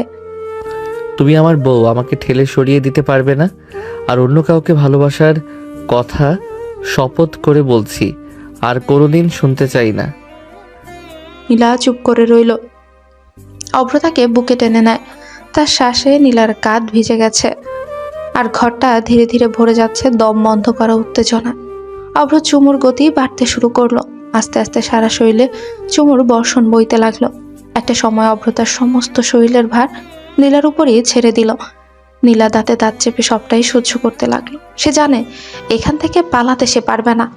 5 বছর আগে অভ্রকে ইগনোর করতে পারছে, কারণ অভ্র তখন বাইরের মানুষ ছিল, কিন্তু এখন ঘরে থেকে ইগনোর করাটা সবচেয়ে বড় কঠিন কাজ। নীলার চোখ বেয়ে পানি পড়ছে। অভ্র চোখে চুমু খেয়ে বলল, স্বামীর আদরে কান্না করতে হয় না, উপভোগ করতে হয়। মানি না আমি তোমাকে। জেদ করো না সোনা, জেদ করলে তুমি কষ্ট পাবে, তার চেয়ে মেনে নাও, ভালো থাকবে। মানবো না আমি। যা পারো করো। তুমি কি ভাবছো জোর করে কাছে আসলেই আমি তোমাকে মেনে নিব? ভুল ভাবছো তুমি। তোমার প্রতি রাগ ঘৃণা দুটোই বেড়ে গেল আমার। ঘৃণা করার জন্য হলেও আমাকে মনে পড়বে তোমার, আমার সেটাতেই চলবে। এই ঘৃণাই একদিন ভালোবাসার রূপ নিবে। তারপর আবার আদর করতে লাগলো নীলাকে। আর নীলা দাঁতে দাঁত চেপে সবটাই সহ্য করলো। আর কোনো উপায় যে নেই তার। রান্নাঘরের ভেতর সকালবেলার ভাপ ওঠা গরমে নীলা ঘেমে উঠেছে। তার বোন তরকারি হাঁড়ি নামাচ্ছে, আর নীলা নিঃশব্দে সবজি কাটছে। মুখে অস্বস্তি, কারণ সে পুরো সকালটা দৌড়ঝাঁপ করেই কাটাচ্ছে, শুধু অভ্র থেকে দূরে থাকার জন্য। এমন সময় উপরের ঘর থেকে অভ্রের গম্ভীর গলা ভেসে এল, নীলা, কফিটা দিয়ে যাও। নীলা হাতের ছুরি থামিয়ে শক্ত হয়ে দাঁড়ালো। এটা যেন তার বুকের উপর নতুন চাপ। তার বোন ঘুরে তাকালো। যা নীলা, অফরো ভাইকে কফিটা দিয়ে আয়। আপু তুমি অন্য কাউকে দিয়ে দাও, আমি এখন যেতে চাই না। তার বোন অবাক হয়ে তাকাতো না তাকাতেই অভ্রের মা রান্নাঘরে ঢুকে, মুখে নরম হাসি কিন্তু কণ্ঠে ধীরতা। সে কি কথা নীলামা, স্বামী ডাকলে কাছে যেতে হয়, তুমি যাও, আমরা এদিকে সামলে নেব। নীলা কিছু বলতে গেলে, কিন্তু সবার চোখে সে একটাই বার্তা, বউ হিসেবে দায়িত্ব। বাধ্য হয়ে নীলা ধীরে কফির মগটা হাতে তুলে নেয়। তার হাত কাঁপছে সামান্য। কেনই বা আমাকে যেতে হবে? ওর সামনে দাঁড়াতে ইচ্ছে করে না একটুও। সে ধীরে ধীরে সিঁড়ি বেয়ে উপরের দিকে উঠতে লাগলো। প্রতিটি ধাপ যেন তাকে আরেক ধাপ কাছে নিয়ে যাচ্ছে সেই মানুষটা, যার কাছে যেতে তার ইচ্ছে নেই, কিন্তু যাকে এড়িয়েও থাকতে পারছে না। নীলা দরজা ঠেলে ভেতরে ঢোকার আগেই অভ্র তার দিকে তাকিয়ে ঠোঁট বাঁকিয়ে হাসলো। নীলা কফির মগটা টেবিলে রাখতেই টুপ করে দরজা আটকে গেল তার পেছনে। নীলার বুকটা ধক করে উঠল। এক মুহূর্তে অভ্র এগিয়ে এসে তার কবজি ধরে কাছে টেনে নেয়। তার গায়ের গন্ধ, বুকের উষ্ণতা সব মিলিয়ে নীলা এক মুহূর্ত শ্বাস নিতে ভুলে গেল। কি সোনা, সকাল থেকে তোমার চেহারাই তো দেখলাম না, পালিয়ে বেড়াচ্ছ কেন? তোমার চেহারা দেখার ইচ্ছে নেই আমার। অভ্র হেসে উঠল। সে নীলার মুখের খুব কাছে ঝুঁকে এলো, এতটাই কাছে যে নীলার চোখ বড় হয়ে গেল ভয়ে আর অস্বস্তিতে। সরি সোনা, তোমার এই ইচ্ছে কিন্তু আমি পূরণ করতে পারছি না, কারণ আমার এই চেহারা তোমাকে প্রতিদিন দেখতে হবে, তাও খুব খুব কাছ থেকে। যতটা কাছে থাকলে আমাদের নিঃশ্বাসও একে অপরের গায়ে বাড়ি খায়। এ কথায় নীলার শরীর হঠাৎই কেঁপে উঠল, ঠোঁট কাঁপছে, চোখে ভয় আর ঘৃণার মিশ্র ছায়া। অব্র ছাড়ো আমাকে। ছাড়বো কেন? তুমি আমার বউ। সকালে তোমার মুখ না দেখলে ভালো লাগে না। কথা শেষ করার আগেই অভ্র আলতো করে নীলার গালের পাশে ঠোঁট ছুঁয়ে দিল। নীলা কেঁপে উঠল আবারও। তার বুক ওঠানামা করছে দ্রুত। অভ্র এবার তার ঠোঁটের এক কোণে নরম কিস করলো, তারপর আরো কাছে টেনে নিল তাকে। এভাবে পালিয়ে কোনো লাভ নেই সোনা, যেখানে যাবে সেখানে আমি তোমাকে ধরে ফেলবই। আমি তোমাকে ভয় পাই। অভ্র থামলো এক মুহূর্ত, তার চোখ গভীর, অদ্ভুত নরম হয়ে উঠল এক সেকেন্ডের জন্য, তারপর আবার আগের মতো ভয় পাওয়ার দরকার নেই, কারণ তুমি এখন আমার। আমি তোমাকে ছাড়বো না আর আঘাতও করব না, যতক্ষণ তুমি শুধু আমারই থাকো। এই বলে সে আবারও ঠোঁটে কিস করে, এবার আরো গভীর, আরো সময় নিয়ে। আর নীলা চোখ বন্ধ করে শক্ত হয়ে দাঁড়িয়ে রইল শুধু, কারণ তার প্রতিরোধ অভ্রর বাহু ভেদ করে বেরোতে পারছে না। 15 দিন কেটে গেছে। এই 15 দিনে নীলা যেন নিজের ভেতরে একটা যুদ্ধ করে গেছে, অভ্র থেকে দূরে থাকার যুদ্ধ। কিন্তু অভ্র, সে তো নীলাকে 1 সেকেন্ডের জন্য দূরে যেতে দেয়নি, যেন তার ছায়া, তার নিঃশ্বাস সে। তার চারপাশের বাতাসও অভ্র হয়ে গেছে। নীলা যত রাগ দেখায়, অভ্র ঠিক ততটাই আদর দিয়ে কাছে টেনে রাখে। আর এই আদরই নীলাকে আরো বেশি বিরক্ত করে, আরো বেশি কাঁপিয়ে দেয়। আজ 15তম দিনের সকালে অভ্র অফিসে যাবে। রুমে আয়নার সামনে দাঁড়িয়ে শার্টের বোতাম লাগাচ্ছে সে। তার চোখে যেন অকারণেই একটা আনন্দ, যেন সে জানে আজও নীলাকে রাগানোর নতুন কারণ খুঁজে পাবে। রেডি হয়ে সে গলা খাকারি দিল। এই শোনা, একবার আসবে? নীলা দরজার সামনে এসে থামে, মুখে রাগ, চোখে বিরক্তি আর অবহেলা, সব মিলিয়ে একদম ঝড়ের আগের আবহাওয়া। অভ্র এগিয়ে গিয়ে সেই মুহূর্তেই তাকে শক্ত করে জড়িয়ে ধরল। নীলা চমকে উঠল, একটু লাফিয়ে উঠল প্রায়। আমি অফিসে যাচ্ছি সোনা, আজ সারাদিন তোমাকে ভীষণ মিস করব। নীলা ঠোঁট কামড়ে রইল, কিছুই বলল না, চোখ ঘুরিয়ে তাকালো অন্যদিকে। অভ্র তার কানে মুখ নিয়ে নরম গলায় বলল, তুমি আমাকে একটু মিস করবে না? তোমার মতো বদমাশকে মিস করব? তুমি সামনে না থাকলেই আমি বাঁচি, সারাদিন জ্বালিয়ে মারিস। অভ্র তার নীরবতার মানেই অন্যভাবে নিল। তার ঠোঁটে ধীরে ধীরে দুষ্ট হাসি ফুটে উঠল। চুপ মানে মিস করবে? ঠিক আছে, সত্যি বলো না, আমি নিজেই বুঝে নিলাম। নীলা বিরক্ত হয়ে তার বুক থেকে সরে যেতে চাইল, কিন্তু অভ্র হাত আরো শক্ত করে ধরল। ঠিক আছে সোনা, রাগ রেখো, রাগ করলে তোমাকে আরো বেশি ভালো লাগে আমার কাছে। আমি যাচ্ছি, তবে বের হওয়ার আগেই বলে রাখছি, আমাকে মিস না করলে রাগ করব কিন্তু। নীলার চোখ গোল করে তাকায়, এটা আবার কেমন নিয়ম? অভ্র হেসে দরজার দিকে হাঁটা ধরায়, যাওয়ার আগে আবার পেছন ফিরে তাকায়। আর একটা কথা, দূরে যাওয়ার চেষ্টা করো না, আমি তোমাকে ছাড়া একদম থাকতে পারি না, বোঝা গেছে? নীলার ভ্রু কুঁচকে গেল, কিন্তু হৃদয়ের ভেতর কোথাও যেন এক অদ্ভুত ধাক্কা লাগলো। দরজা বন্ধ হতে এসে চেয়ারটায় বসে ফিসফিস করে বলল, হায় আল্লাহ, কবে যে এই বদমাশ লোকটার হাত থেকে বাঁচবো। কিন্তু তার নিজের মনে যেন বলে উঠল, আজ একটু বেশি চুপচাপ হয়ে গেল অভ্র, যাওয়ার সময় একটু বেশি আদর করে গেল। এত রাগের ভেতরেও নীলার বুকের ভেতরে যেন হালকা কিছু কাঁপলো। সে কেন কাঁপলো সে নিজেও জানে না। দুপুর গড়িয়ে গেছে, রান্নাঘরে দাঁড়িয়ে নীলা ভাত নামাচ্ছিল। ঠিক তখনই ফোনটা কেঁপে উঠল, স্ক্রিনে ভেসে উঠল। সোনা, কি করো? নীলার মুখটা মুহূর্তে শক্ত হয়ে গেল। সে চোখ ঘুরিয়ে ফোনটা উল্টো করে রাখলো। না, রিপ্লাই দিব না। সকাল থেকে মাথা খারাপ করে রেখেছে, একটুও শান্তি পায়নি। 10 মিনিটও যায়নি, ফোন তো ফোন। ফোনটা আবারও কম্পন দিয়ে উঠল।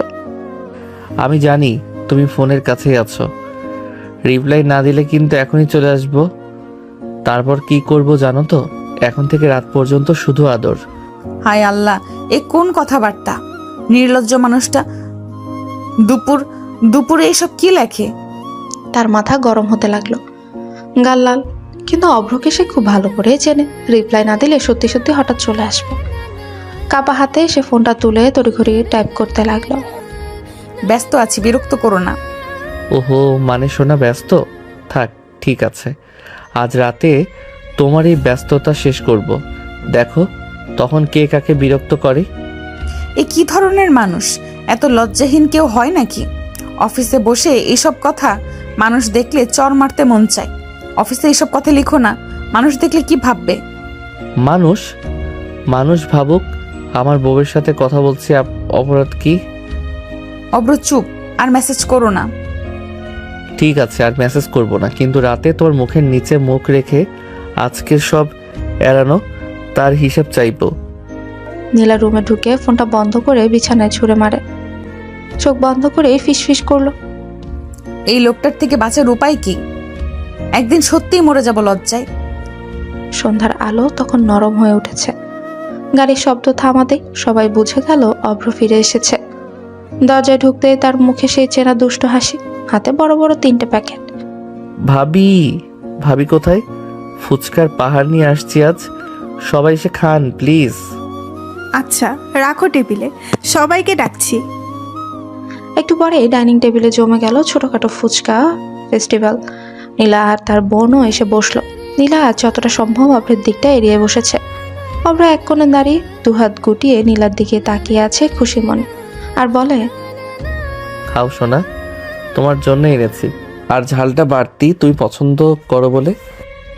আমি ঝাল পছন্দ করি না, আর আমার জন্য কিছু আনতে হবে না। পছন্দ করা শিখে যাবে, যেমন আমার আদর সহ্য করা শিখে যাচ্ছ। নীলা কাশতে কাশতে মুখ ফিরিয়ে নেয়। তার গাল পর্যন্ত লাল হয়ে উঠল। খাওয়া শুরু হলো। 2 চামচে নীলার চোখ বড় বড় হয়ে উঠল। আহ, এত ঝাল! হায় আল্লাহ, জিভ জ্বলতেছে। এইটা ঝাল? আরে মজা তো। তুমি এই জন্য বউ হয়ে এসেছো নাকি ঝাল খেতে জানো না? কিন্তু নীলার এখন হাসির সময় নেই।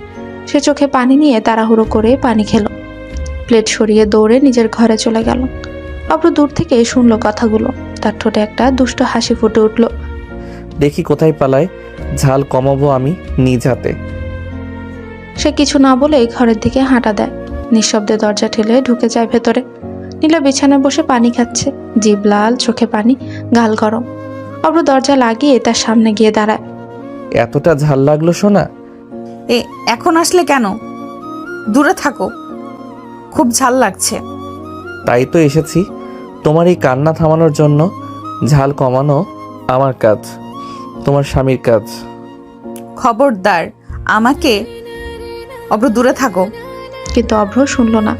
তার মুখটা আস্তে নীলার ঠোঁটের কাছে নিয়ে যায় আর নীলার ঠোঁটে কিস করতে লাগে।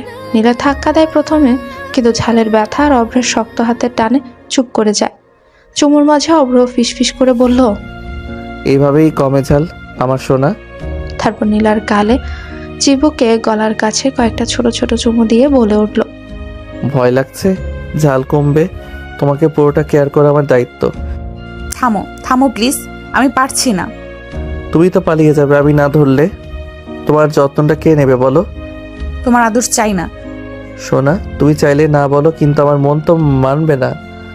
নীলার মুখ পুরো লাল, ঝাল আর লজ্জায় মিলেমিশে গেছে। অভ্র তার মাথা কাঁধে রেখে নরম স্বরে বলল, চলো আরেক গ্লাস পানি খাও, তারপর যদি না কমে আমি আছি, কমিয়ে দেব যতটা দরকার। ঘরের ভেতরের বাতাসটা তখনও গরম, ঝালের গরম নয়, অভ্র নীলার থরকের গরম। নীলা মুখ লাল করে বসে আছে, জিভে ঝালের জ্বলনি এখনো কাটেনি। অভ্র তার সামনে দাঁড়িয়ে দুষ্ট চোখে তাকিয়ে আছে। তুমি ইচ্ছে করে এনেছো এত ঝাল, তাই না? জানো আমি ঝাল খেতে পারি না, তারপরেও। হ্যাঁ সোনা, ইচ্ছে করেই। দুপুরে আমাকে ইগনোর করার শাস্তি এটা।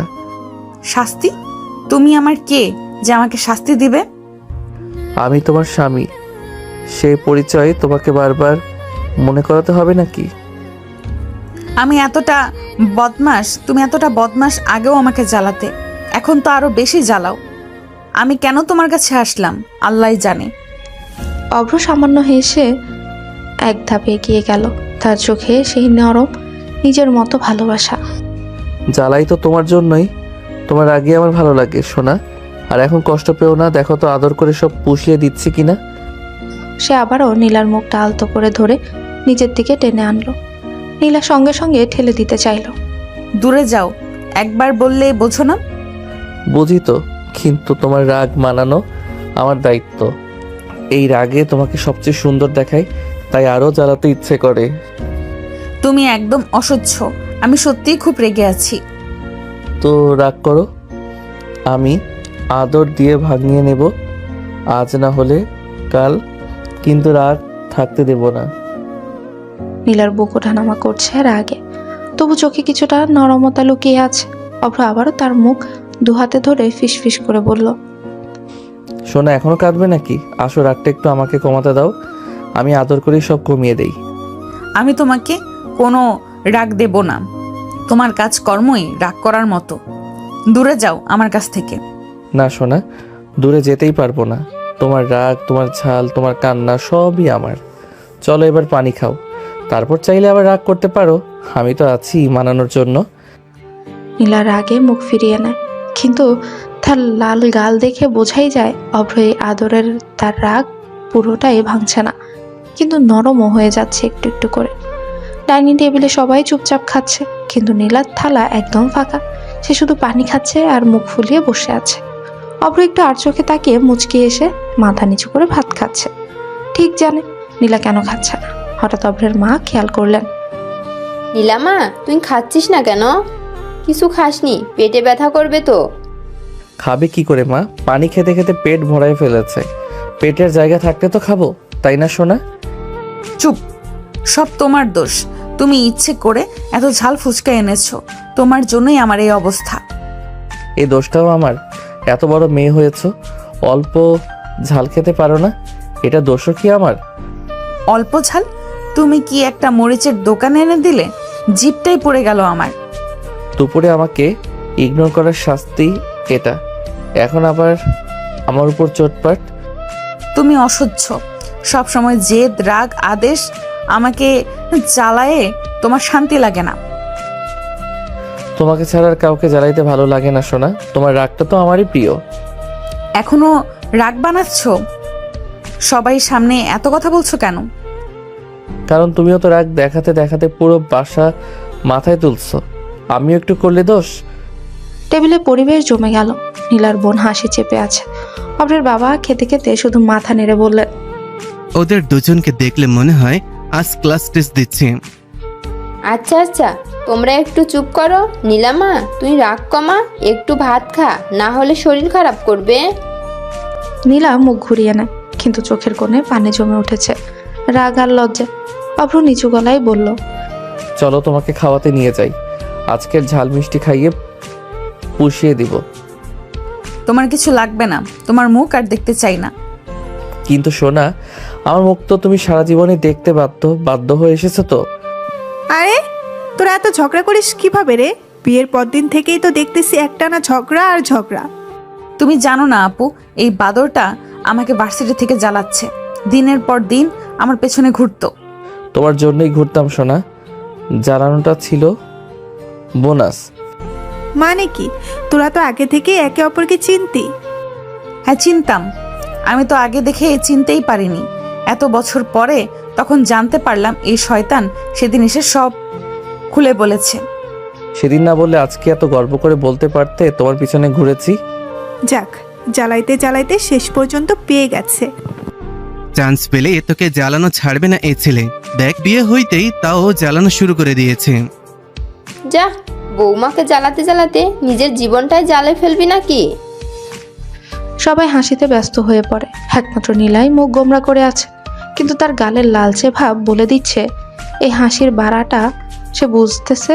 আর অভ্র তার দিকেই তাকিয়ে আছে, একদম তৃপ্ত, জিতেছে এমন একটা চোখে। নীলা মনে মনে বলে, যেদিন আমি এই বদমাস্টার থেকে পালাতে পারবো সেদিনই শান্তি পাবো। তুমি পালাবে 1000 বছরেও না সোনা। ব্যালকনির ফাঁকা অন্ধকারে দাঁড়িয়ে অভ্র ফোন কানে চেপে নিচু গলায় কথা বলছিল। হালকা ঠান্ডা হাওয়ায় তার শার্টের কলার নাচাচ্ছিল। মুখটা তবুও কেমন গম্ভীর আর ভারী। ভাই, তুই এত বড় কামটা কেন ঘটালি বলতো?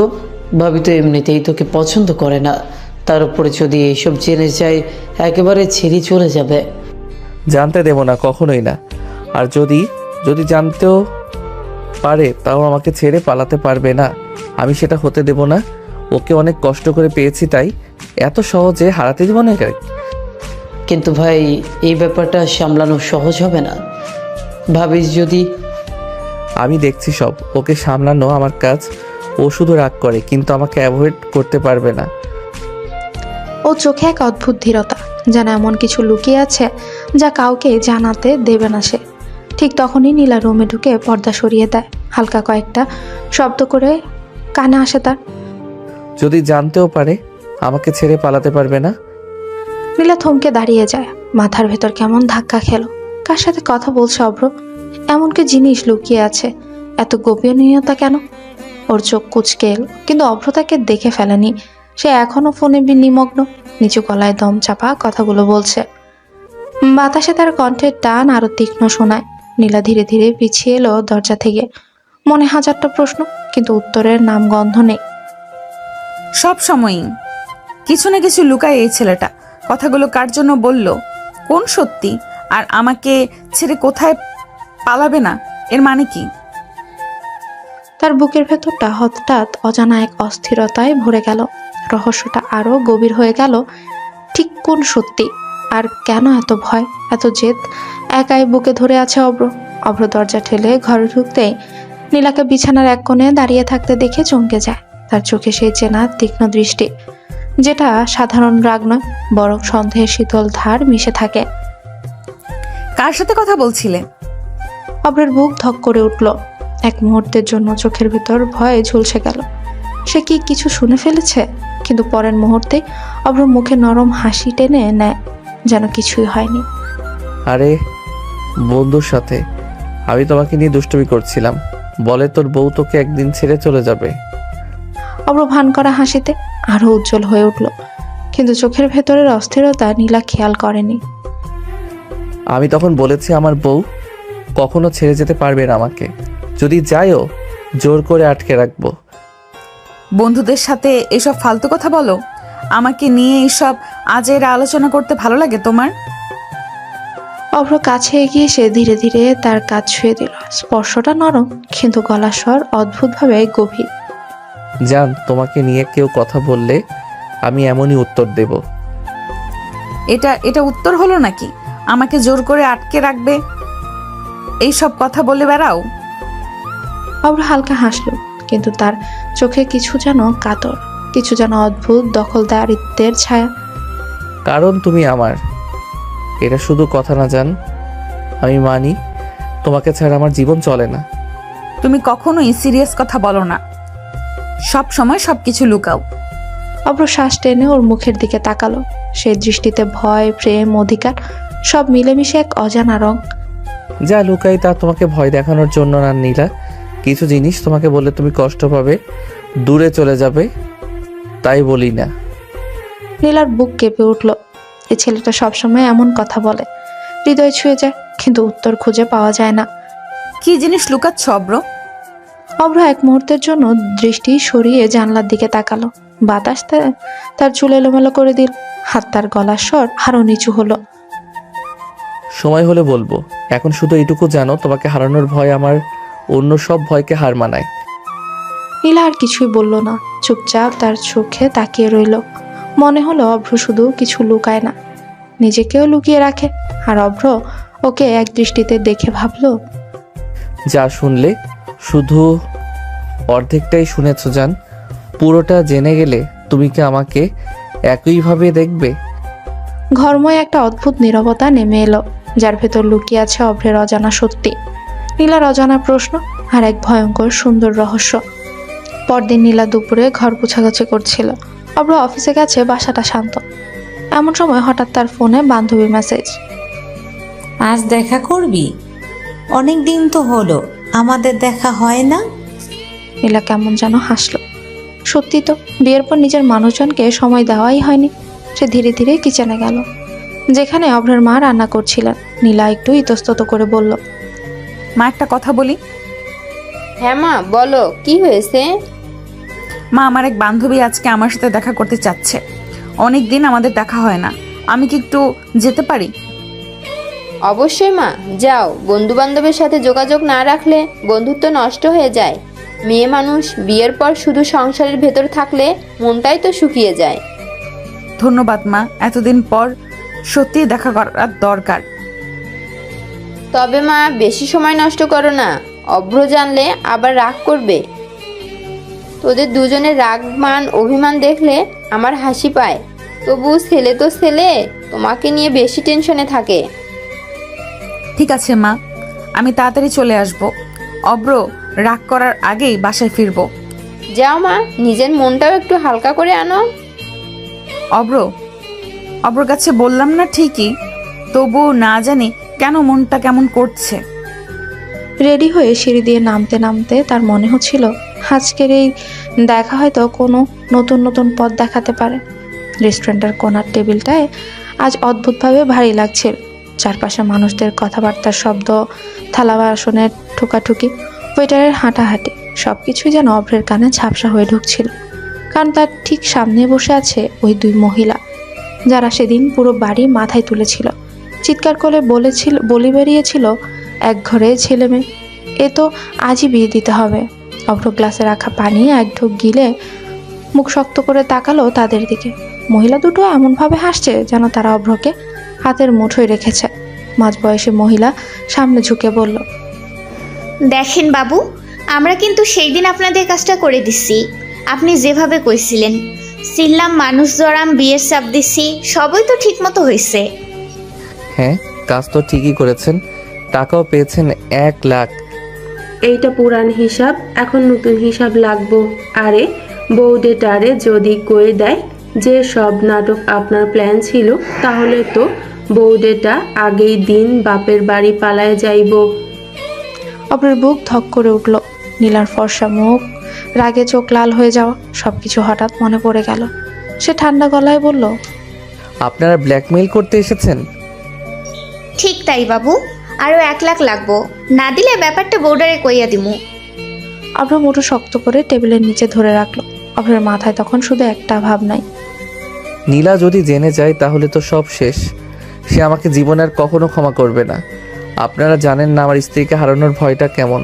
ওর জীবনে জায়গা পেতে আমাকে কত যুদ্ধ করতে হয়েছে, আর আপনারা সেই জায়গাটায় আগুন ধরাতে চাইছেন। কথা ঘুরাইয়েন না বাবু, টাকা দেন, নইলে কথা ফাঁস হইয়া যাইব। সারা রেস্টুরেন্টে ভরে থাকা আলো, মানুষের ভিড়, সবকিছুই হঠাৎ অন্ধকার লাগে অভ্রের কাছে। মনে হতে লাগলো যেন কেউ তার বুকের উপর ভারী পাথর বসিয়ে দিয়েছে। সে গভীর নিঃশ্বাস নিয়ে বলল, ঠিক আছে, কিন্তু এটা শেষবার। আর কখনো আমার পরিবারকে নিয়ে খেলতে আসবেন না। টাকা পেলেই চুপ, আপনার বোর্ডারে কিচ্ছু বলুম না। নীলা যদি কোনোদিন সব জেনে ফেলে তাহলে ও আমাকে ঘৃণা করবে, আমার সব শেষ হয়ে যাবে। রেস্টুরেন্টের মাঝখানে নীলা হেসে এসে হাততালি বাজাতে লাগলো। তার চোখে ঝিলিক, মুখে অদ্ভুত উচ্ছ্বাস। সবার নজর যেন হঠাৎ ওর দিকে চলে এলো। বাবা, এত বড় প্ল্যান আমাকে নিয়ে আজকে এখানে না আসলে তো জানতেই পারতাম না। অব্র, তুমি তো আসলেই রহস্যের মানুষ। অভ্র এক মুহূর্তের জন্য হোঁচট খেলো। তার চোখ বড় হয়ে গেল, ঠোঁট চেপে ধরে কিছু বলতে পারলো না। তারপর ধীরে ধীরে নীলার দিকে তাকিয়ে মহিলাদের দিকে চোখ গরম করে তাকায়। মহিলা দুটো অবাক হয়ে একে অপরের দিকে তাকালো। আমরা কিছু বলি নাই, সত্যি সত্যি। হ্যাঁ, আমাদের কাজ শুধু ঠিক যেমন আপনি বলেছেন। ওনাদের চোখ রাঙিয়ে লাভ নাই, ওনারা সত্যি বলে নাই। আমি তো আসছিলাম বান্ধবীর সাথে দেখা করতে, কিন্তু এত বড় রহস্য ষড়যন্ত্র জানতে পারবো ভাবনার বাইরে ছিল। নীলা সব জেনে গেল, এবার কি হবে? রেস্টুরেন্টের মাঝখানটায় মুহূর্তে নিস্তব্ধ হয়ে গেল। নীলার মুখ লাল, চোখে আগুন। অভ্র বুঝতে পারলো এবার ঝড় সত্যিই নামছে। নীলা ধীরে ধীরে অভ্রের দিকে এগিয়ে এলো। মহিলা দুজন চুপসে দাঁড়িয়ে আছে, মাথা নিচু করে। তোমার সাহস কিভাবে হলো আমাকে নিয়ে এমন নোংরা খেলা খেলতে? হ্যাঁ, আমাকে পেতে তুমি সোজা আমার পরিবারের মান সম্মান নষ্ট করে দিছো। পুরো বাড়ির সামনে আমাকে এইভাবে অপমানিত করেছো, শুধু শুধু আমাকে বিয়ে করবে বলে। নীলা, আমার আর কিছু করার ছিল না তোমাকে পাওয়ার জন্য। হ্যাঁ, এই প্ল্যানই সাজাতে হয়েছে। আমি জানতাম তুই কখনো আমাকে বিয়ে করবে না। তোমাকে হারানোর ভয়টা আমাকে। চুপ, একদম চুপ। তুমি জানো তোমার এই নোংরা প্ল্যানের জন্য আমার বাবা আত্মহত্যা করতে চেয়েছিল। হ্যাঁ অব্র, তুমি জানো সেটা। আমার পরিবার ভেঙে গিয়েছিল, আমার মা বোন মাটিতে পড়ে কান্না করেছিল, আর তুমি তুমি আরামে প্ল্যান করে এই খেলা খেলছিলে। নীলা, আমি ভুল করেছি জানি, কিন্তু তোমাকে ছাড়া বাঁচতে পারতাম না। সত্যি বলছি, আর কোনো পথ দেখিনি। নীলা পেছনে এক কদম সরে গেল। ওর চোখের জল গাল বেয়ে নেমে গেল, কিন্তু কণ্ঠ আরো শক্ত। তোমার পথ ছিল না, কিন্তু আমার পুরো পরিবারকে জ্বালিয়ে দেওয়া ছিল কোষার প্ল্যান। তুমি আমাকে ভালোবাসোনি, তুমি আমাকে নিজের ইগোর জিনিস বানিয়েছো। আমার কাছে এসো না, এখন নয়, কখনোই নয় অব্র। আমি তোমাকে কখনো কখনো ক্ষমা করব না। এই কথাটা বাতাসে ঝুলে রইল। অভ্র নিঃশ্বাস ফেলতে ভুলে গেল। নীলা ঘুরে দাঁড়ালো। তার রাগ আর অপমানের ভার রেস্টুরেন্টের বাতাসে এমনভাবে ধাক্কা মারলো যে অভ্র বুঝলো আজ থেকে তাদের সম্পর্ক নতুন অন্ধকার, আরো জটিল, আরো বিপজ্জনক পথে ঢুকে গেল। নীলা রেস্টুরেন্টের দরজা ধাক্কা মেরে বাইরে বেরিয়ে গেল। চোখে পানি, বুকের ভেতর আগুন। রাস্তায় বেরোতেই ঠান্ডা বাতাস মুখে লাগলো, কিন্তু তার ভেতরের জ্বালা কমলো না এক বিন্দু। একা, অঝোর কান্না আর রাগ নিয়ে। কিন্তু কয়েক সেকেন্ডের মধ্যে অভ্র রেস্টুরেন্ট থেকে বেরিয়ে চিৎকার করে উঠল। নীলা দাঁড়াও। নীলা পেছন ফিরে তাকায় না, আরো জোরে দৌড়ায়। অভ্র তার পেছন পেছন ছুটে আসে। দুজনে নিঃশ্বাস কাঁপতে থাকে। একসময় অভ্র কাছে এসে নীলার হাত ধরে ফেলে। নীলা ঝাঁকুনি দিয়ে হাত ছাড়াতে চাইল। এই পাগলের মতো দৌড়াচ্ছ কেন? অ্যাক্সিডেন্ট হয়ে গেলে তখন কি হবে ভেবেছো? হয়ে যাক, তাতে তোমার কি? আমাকে স্পর্শ করো না। রাগ করো, জেদ করো, আরো হাজারটা কথা বলো, কিন্তু সেটা তুমি করবে আমার বাড়িতে, আমার বেডরুমে করবে, এভাবে রাস্তায় না। আমি তোমার বাড়িতে যাব না, একবারও না। আমাকে ছেড়ে দাও। যেতে হবে নীলা, এটাই সত্যি। তুমি চাইলেও না চাইলেও আমি তোমাকে ফেরত নিয়ে যাবই। একটানে সে নীলাকে কোলে তুলে ফেলে। নীলা হাত পা ছোড়াছুড়ি করতে চায়। ছাড়ো অব্র, ছাড়ো। এই রাস্তায় সবার সামনে এমন করতে পারো না। তুমি অসভ্য, বদমাশ। অব্র শুনছে না, তার চোখে ভয়ের ছাপ, নীলাকে হারানোর ভয়। গাড়ির দরজা খুলে নীলাকে ভেতরে বসিয়ে দেয়। দরজা বন্ধ করে এক লক চাপে। খুলো অব্র, দরজা খোলো। আমি যাব না তোমার সাথে।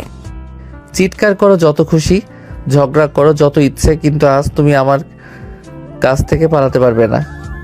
গাড়ির ইঞ্জিন স্টার্ট হয়। নীলা কাঁপতে থাকা হাতে দরজায় আঘাত করে, কিন্তু লাভ হলো না। গাড়ি রওনা দেয় এবং এই যাত্রা শুরু বাড়ি ফেরা নয়। তাদের সম্পর্কের অন্ধকার, সত্য, রাগ, অভিমান আর জটিলতা আরো গভীরের দিকে ঢুকে গেল। অভ্র নীলাকে কোলে করে বাড়ির গেট ঠেলে ভেতরে ঢুকে। নীলা আধা ঘুম আধা রাগ দুটোই মিশে হাঁপাচ্ছে। কোলে থাকা অবস্থায় এসে হাত পা ছুঁড়ে বের হতে চাইছে। এই সময় অভ্রর মা ডাইনিং এর পাশ থেকে বেরিয়ে এসে থমকে দাঁড়ায়। এ কি হলো? নীলার এমন অবস্থা কেন? ও তো বান্ধবীর সাথে দেখা করতে গিয়েছিল। তারপর? কিছু না মা, নীলা শুধু একটু রাগ করছে। আমি আগে ওকে রুমে নিয়ে যাই। ও তাই তো, তোদের দুজনের রোজগার কাজ ঝগড়া। ছোট ছোট মানুষের মতো সারাদিন খুনসুটি করিস। যা যা নিয়ে যা, আমি রান্নাঘরে যাই। মা ঘুরে চলে যেতেই নীলা অভ্রের কোলের উপর থেকে চিৎকার করে উঠতে গেল। আপনার ছেলে। কিন্তু সে শব্দটা পুরো বেরোনোর আগে অভ্র হঠাৎ ঝুঁকে তার ঠোঁট কামড়ে চেপে ধরে। নীলার চোখ বিস্ফোরিত, রাগ, বিস্ময় আর দম আটকে আসায় মিশ্র অনুভূতি। অভ্র ঠোঁটে ঠোঁট চেপে ধরে ফিসফিস করে বলে, এত কথা বলো না, শ্বাস ফুরিয়ে যাবে। উপরে গিয়ে যত খুশি রাগ দেখিও। নীলা হাত দিয়ে অভ্রের কাঁধে চাপড়াতে লাগে, কিন্তু অভ্র একটুও পাত্তা দিল না, বরং আরো গভীরভাবে ঠোঁটে চুমু এঁকে চোখ নামিয়ে বলে, নিচে চিৎকার দিও না, মা শুনবে। তাই চুপ করানোর সবচেয়ে ভালো উপায় ব্যবহার করলাম। নীলা প্রতিবাদ করতে গিয়েও আটকে গেল, কারণ অভ্র আবারও জোরে ঠোঁট কামড়ে ধরে। এভাবেই তাকে শক্ত করে বুকে ধরে সিঁড়ি বেয়ে উপরের দিকে উঠতে লাগলো অভ্র। নীলার দম বন্ধ হয়ে আসছে, রাগ কমে গিয়ে ভয়ে লজ্জায় গলা কাঁপছে, তবু সে মুক্ত হতে পারছে না। অভ্রের বাহু তার চারপাশে পাথরের মতো শক্ত। উপরে ফ্লোরে পৌঁছে অভ্র হাসে। এমন করেই সবসময় শান্ত রাখবো সোনা। অভ্র নীলাকে মেঝেতে আলতো করে নামাতে নীলা আগুনের মতো ফেটে পড়ে। চুল এলোমেলো, চোখ দুটো লাল, নিঃশ্বাসে ধুকপুক করছে, রাগে গলা কাঁপছে তার। কুত্তা, এত বড় অপরাধ করার পরেও তুই আমার সাথে এমন ব্যবহার করিস কিভাবে? আমি কেস করব তোর নামে, বুঝেছিস? কেস। অভ্র দুহাত গুটিয়ে দরজায় হেলান দেয়, মুখে এমন হাসি যেন নীলার রাগ তাকে বিন্দুমাত্র নড়াতে পারছে না। কি অভিযোগ করবে সোনা? বলবে আমার বর আমাকে খালি আদর করে, জোরে ধরে, খুব বেশি ভালোবাসে। মেজাজ গরম করবি না, আমি সিরিয়াস। এ আবার কি ব্যবহার সোনা? স্বামীর সাথে কেউ এমন করে কথা বলে? চি চি, এটাই তোমার রাগ? এটাই তোর প্রাপ্য। তুই যা করেছিস তার সাজা পেতেই হবে। অভ্র এক সেকেন্ডও নষ্ট করলো না। নীলার কথার মাঝে তাকে বুকের সাথে টেনে নেয়। নীলার নিঃশ্বাস আটকে যায়। অভ্র ধীরে মাথা নিচু করে নীলার গলায় মুখ ডুবিয়ে নরম কামড়ে চুমু এঁকে বলে, এমন করে বলো না সোনা, সব তোমাকে ভালোবেসেই করছি। তোমাকে এভাবে না বিয়ে করলে তুমি আমার হতে না। তোমার রাগ, জেদ সবই আমার কাছে মিষ্টি লাগে। নীলা দম নিতে পারছে না, রাগ আর লজ্জার মাঝে গলা কেঁপে ওঠে। কিন্তু অভ্রর হাত তাকে শক্ত করে আটকে রেখেছে। গলার কাছে তার নিঃশ্বাস জ্বলে যাচ্ছে। অভ্র আরও চুমু দিয়ে ফিসফিস করে, যত খুশি রাগ করো, কিন্তু পালাতে পারবে না। আজ না, কখনোই না। অভ্র নীলার ঠোঁটের উপরে আস্তে আস্তে চুমু দিতে লাগলো, প্রথমটা, তারপর আরেকটা, বারবার, যেন সেই চুমুগুলোই নীলার সমস্ত রাগ, জেদ আর লজ্জার দেয়াল ধীরে ধীরে ভেঙে দিচ্ছে। নীলা আস্তে আস্তে কেঁপে উঠছে, চোখে অদ্ভুত রকমের উজ্জ্বলতা, গলা ঠকঠক করে কাঁপছে। অভ্র ধীরে ধীরে তাকে বসাতে চাইল, কিন্তু তার পরিকল্পনা আরও এগোতে চাইছে। গলায় বুকে হালকা চুমু দিয়েও শিহরিত করে দিল, যেন নীলা সব ভুলে যেতে বাধ্য হয়। নীলা আর সামলাতে পারছে না নিজেকে। ধীরে ধীরে তার মনে সব ভয়, সব ঘৃণা মিলিয়ে যাচ্ছে। অভ্র চুল খামচে ধরতে অভ্র হালকা বাঁকা হাসে। সেই হাসিতেই যেন স্পষ্ট তার বুদ্ধি পুরো কাজে লেগেছে। নীলা তার কাছে আসতে চাইছে। অভ্র আর দেরি করলো না, নীলাকে ধীরে ধীরে বিছানায় শুয়ে দেয়, কোমলভাবে আদর করতে লাগে। হঠাৎই বিছানার ঘর যেন এক অন্য জগতে পরিণত হয়। আর রাগ করো না সোনা, সব ঠিক আছে। এখন শুধু আমি আর তুমি, আর কোনো ভাবনা নেই। নীলা নিঃশ্বাস ফেলতে ফেলতে চোখ বন্ধ করে। আদরের মধ্যে তার সমস্ত দুঃখ, রাগ, অভিমান মিলিয়ে ধীরে ধীরে হারিয়ে যেতে লাগলো। অভ্র তার জন্য একটু করে স্বর্গের মতো মুহূর্ত বানাচ্ছে, যেখানে শুধু তাদের দুজন, আর কিছুই নেই। সকালের নরম আলো পর্দা গলে ঘরে ঢুকতেই নীলা ধীরে ধীরে চোখ খুলে। প্রথমে চোখে পড়ে অভ্র তার ঠিক পাশে, হাত দিয়ে তাকে জড়িয়ে রেখেছে। চুলগুলো এলোমেলো, মুখটা শাইন, আর সেই শান্ত মুখের দিকে তাকাতেই নীলা ভেতরটা কেমন যেন ঝিমঝিম করে উঠল। নীলা মনে মনে ভাবে, এই ছেলেটা আমাকে পাওয়ার জন্য এত বড় পরিকল্পনা, এত বড় ষড়যন্ত্র করলো। রাগ হবারই কথা, কিন্তু কেন ও কাছে আসতেই আমার রাগ ভেঙে যায়? আমি কি তাহলে ওকে ভালোবেসে ফেলেছি? না, না, হতেই পারার কথা নেই। ও কাছে এলেই এখন আমার ভেতরটা কাঁপে। আগে ওকে দেখলে রাগ লাগতো, বিরক্ত লাগতো, কিন্তু এখন ও কাছে আসলে হৃদয়টা যেন নরম হয়ে যায়, ওকে কাছে টানতে ইচ্ছে করে। নীলা লজ্জায় মুখ ঘুরিয়ে নেয়। এসব কখনোই বলবো না। এই ফাজিল ছেলেটাকে এসব বললে শেষ, সারা জীবন জ্বালিয়ে মারবে। ঠিক ঘুমের ঘোরে থাকা অভ্র ওকে আরো কাছে টেনে নেয়। নীলা চমকে গেল। অভ্রের হাত নীলার কোমর জড়িয়ে ধরে, মুখটা নীলার গলার কাছে এনে গভীর অচেতন চুমু বসিয়ে দেয়। নীলার শরীর মুহূর্তে কেঁপে ওঠে। নীলা আস্তে ফিসফিস করে, এই ছেলে ঘুমের মধ্যেও ছাড়ে না। অভ্র ঘুমের মধ্যে আরো কাছে নেয়, মুখটা গলায় ডুবিয়ে আরাম করে শ্বাস ফেলে, যেন সারা পৃথিবীর নিরাপদ জায়গা হলো নীলার গলা। নীলা চোখ বন্ধ করে ফেলে। লজ্জা আর আনন্দ মিলেমিশে গলা শুকিয়ে গেল। তার মনে শুধু একটাই কথা, আমি ওকে ঘৃণা করার কথা ভাবি, কিন্তু হৃদয়টা কেন যেন ওর কাছেই হারিয়ে যায়। সকালের নরম আলো ঘরে ঢুকেই পড়ে, আর নীলা কিছুটা লজ্জা, কিছুটা উৎকণ্ঠায় বিছানায় বসে আছে, চোখটা সরাতে চাচ্ছে না। আর অভ্র পুরো উদ্যমে বসে আছে তার পাশে। সোনা, আজকে তুমি এমন নীরব কেন? সকালে তুমি হাসি দিলে ভালো লাগে না? আমি তো কিছু না। কিছু না? দেখছি তো লজ্জায় চোখ নিচু করেছ। ভালো লাগছে। সোনা, জানো আমি কি ভাবছি? না। যে তুমি আমার পাশে এতটা লজ্জায় কেমন লাগছে। ভাবছো রাগ কমাতে নাকি? ভাবছো রাগ করতে পারবে, কিন্তু লাজ রাগ মিলেমিশে তোমাকে আমার দিকে টেনে আনছে। তুমি এত দুষ্টুমি করো কেন? সোনা, আজ থেকে তোমার এই লজ্জা আর রাগ দুটোই আমার হাতে। আমি যা চাই তাই হবে। নীলা কিছু বলার আগে অভ্র তার হাত ধরে ধীরে ধীরে তার কপালে চুমু দেয়। নীলা কেঁপে উঠল, কিন্তু কণ্ঠে আরো কিছু বের হলো না। আমি কি এখন ওর কাছে হারিয়ে যাচ্ছি? 1 মাস কেটে গেছে। নীলা আজ রাতে আয়নার সামনে দাঁড়িয়ে নিজেকে দেখে একটু লজ্জিত হলেও এক পলকেই খুশিতে ভরে উঠল। সে আজ নিজেই সেজেছে, শাড়ি সুন্দরভাবে পরেছে, চুল ঠিকভাবে বেঁধেছে, আর মুখে হালকা মেকআপ। মনে মনে ভেবে নিল, আজ অবশেষে আমি অব্রকে বলতে যাচ্ছি আমি তোমাকে ভালোবাসি। অফিস থেকে ফিরে অব্র ঘরে ঢুকে। ঘর অন্ধকার। হঠাৎ লাইট জ্বালাতেই তার চোখ বড় বড় হয়ে যায়। পুরো ঘর সাজানো, ফুল আর আলো দিয়ে সুন্দরভাবে সজ্জিত, আর সেই ঘরের কেন্দ্রে দাঁড়িয়ে আছে নীলা, শাড়িতে সাজানো, চোখে লজ্জা আর মুখে হাসি। কি ব্যাপার, এত সুন্দর সাজ কেন হঠাৎ? আগে ফ্রেশ হয়ে এসে খাবার খাও, তারপর বলবো। ঠিক আছে, ফ্রেশ হয়ে আসছি। সে দ্রুত ফ্রেশ হয়ে আসে। এরপর দুজন একসাথে টেবিলে বসে খেতে লাগলো। নীলাও খাবার ঠিকভাবে পরিবেশন করেছে, খেয়াল রাখছে সব। খাওয়ার পর নীলা ধীরে ধীরে অভ্রের দিকে এগিয়ে এলো। অভ্র একটু অবাক, কারণ নীলা কখনোই নিজ থেকে এমন কাছে আসেনি। আমি একটা কথা বলতে চাই তোমাকে অব্র। হ্যাঁ বলো, কি কথা? আমি আমি তোমাকে ভালোবেসে ফেলেছি অব্র। তোমার সাথে থাকতে থাকতে কখন যে ভালোবেসে ফেলেছি নিজেও জানি না। নীলা এই কথা বলে তার হাত দিয়ে অভ্রর গলা জড়িয়ে ধরে। অভ্র খুশিতে চোখ চকচক করে ওঠে। এই কথা শোনার জন্য আমি এতদিন অপেক্ষা করছি জান।